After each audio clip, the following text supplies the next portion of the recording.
నమస్తే, welcome to our channel. TDP అంటేనే బీసీల పార్టీ. అప్పటిదాకా అగ్రవర్ణాలదే రాజకీయ ఆధిపత్యం.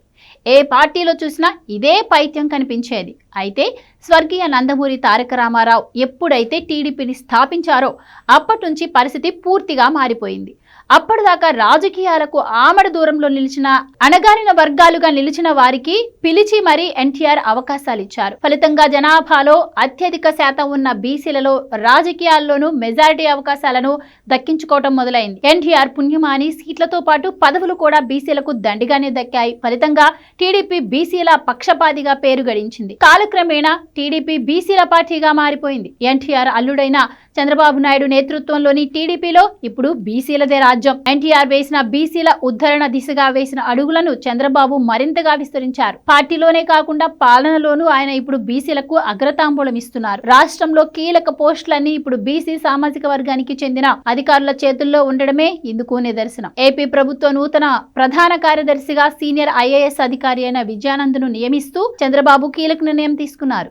ఈ నిర్ణయంతో ఏపీలో సీఎస్ పోస్టు చేపట్టిన తొలి బీసీ అధికారిగా విజయానంద్ రికార్డులకు ఎక్కారు. ఇక వాస్తవానికి మరో సీనియర్ ఐఏఎస్ అధికారి సాయి ప్రసాద్ సీనియారిటీలో విజయానంద్ కంటే ముందు ఉన్న సాయి ప్రసాద్ కంటే ముందుగా రిటైర్ అవుతారన్న కారణంగా విజయానంద్ వైపే చంద్రబాబు మొగ్గు చూపారు. అంటే విజయానంద్ రిటైర్ అయ్యాక ఎలాగూ సాయి ప్రసాద్ కు అవకాశం దక్కుతుందన్న విషయాన్ని గుర్తించి చంద్రబాబు ఈ నిర్ణయం తీసుకోవడం విశేషం. అంటే బీసీ అధికారికి ప్రాధాన్యం ఇచ్చి అదే సమయంలో అర్హత ఉన్న అధికారికి న్యాయం చేస్తున్నారన్నమాట. ఇక రాష్ట్ర డీజీపీగా కొనసాగుతున్న ద్వారకా తిరుమలరావు కూడా బీసీ సామాజిక వర్గానికి చెందినవారే. అంటే చంద్రబాబు తీసుకున్న నిర్ణయంతో ఇప్పుడు అటు సాధారణ పాలనతో పాటుగా శాంతి భద్రతలు రెండు బీసీ సామాజిక వర్గానికి చెందిన అధికారుల చేతుల్లోనే ఉన్నాయన్నమాట. ఈ తరహా పరిణామం గతంలో మనం ఎన్నడూ చూసి ఉండలేదనే చెప్పొచ్చు. ఇక ఐఏఎస్ అధికారులంతా అత్యంత గౌరవంగా భావించే టీటీడీ ఈవో లాంటి కీలక పోస్టును కూడా చంద్రబాబు సర్కార్ బీసీ అధికారికే కట్టబెట్టింది. ప్రస్తుతం టీటీడీ ఈవోగా కొనసాగుతున్న శ్యామలారావు బీసీ సామాజిక వర్గానికి చెందినవారే. మొత్తంగా గతంలో ఎన్నడూ లేని రీతిలో బలహీన వర్గాలకు చెందిన అధికారుల చేతుల్లోనే ఇప్పుడు ఏపీ పాలన సాగేలా చంద్రబాబు సంచలన నిర్ణయాలు తీసుకున్నారనే చెప్పాలి. ఇటు ఏపీలోని కూటమి నుండి కేంద్రంలో 2 మంత్రి పదవులు దక్కాయి.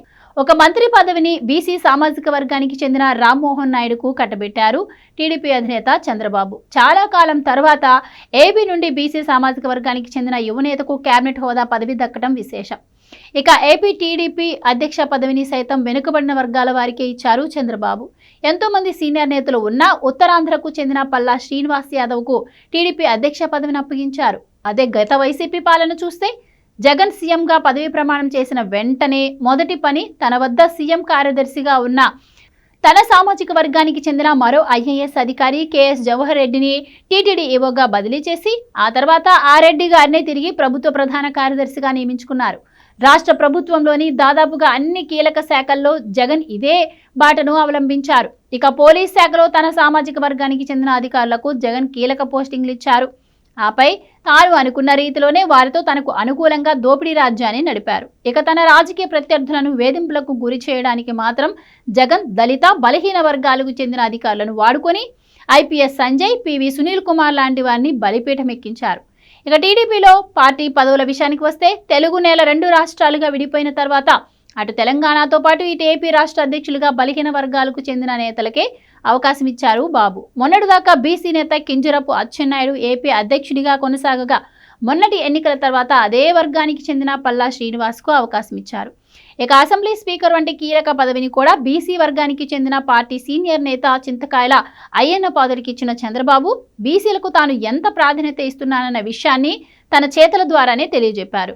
ఇక తన కేబినెట్లోనూ బీసీలకు పెద్దపీట వేసిన బాబు బీసీ నేతలకు కీలక శాఖలు కట్టబెట్టి తన బీసీ పక్షపాతాన్ని నిరూపించుకున్నారు. అటు పార్టీలోనే కాకుండా ఇటు ప్రభుత్వ పాలనలోనూ బీసీలకు అగ్రతాంబూలం వేసిన చంద్రబాబు నూతన శకానికి నాంది పలికారని చెప్పాలి.